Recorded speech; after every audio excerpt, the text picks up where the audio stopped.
Di tengah gegap gempita perayaan ulang tahun kemerdekaan negeri ini, rakyat pada sorak-sorai, bendera dikibarkan, mercon meledak di langit, lagu kebangsaan dikumandangkan.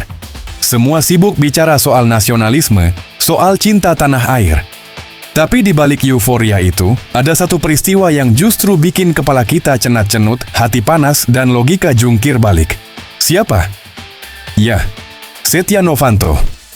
Mantan Ketua DPR, salah satu aktor utama dalam drama korupsi mega proyek IKTP yang merugikan negara lebih dari 2,3 triliun rupiah. Triliun bos, bukan recehan. Duit rakyat, duit pajak, duit keringat yang diperas tiap bulan, hilang entah kemana. Dan tepat sehari sebelum 17 Agustus, Wong Iki resmi menghirup udara bebas lewat pintu bebas bersyarat. Gusti Allah, Iki kok iso-iso Iki negara apa panggung ludruk, jah ancuk tenan. Alasannya apa? Katanya karena Setnov aktif bikin program host klinik hukum di dalam lapas. Lah piye? Wong maling duit negara kok dijadikan panutan hukum? Iki logika apa?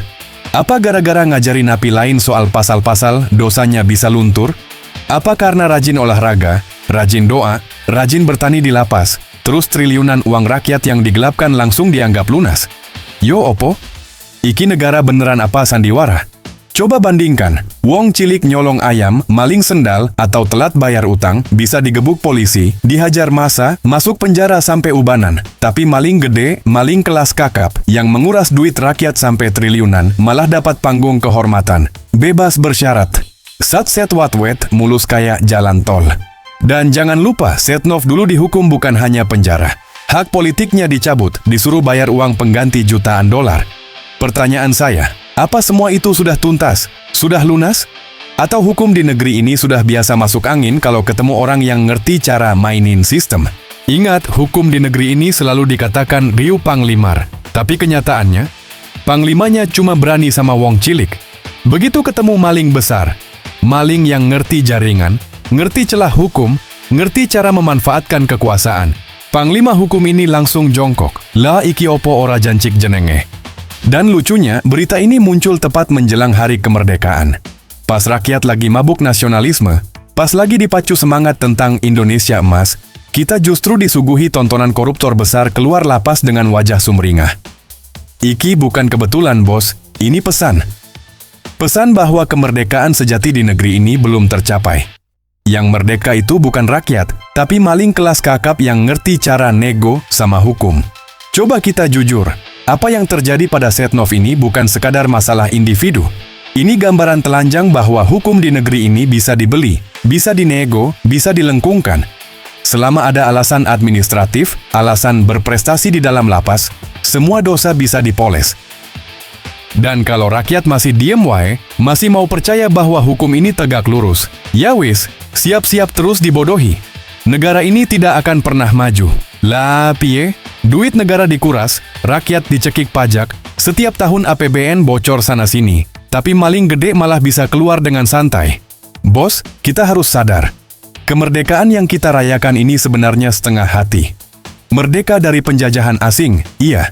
Tapi dari maling dalam negeri? Ndak. Kita ini masih dijajah oleh orang-orang yang ngerti cara memelintir hukum, memanfaatkan celah, dan punya koneksi kuat di dalam sistem. Setia Novanto bebas bukan akhir cerita.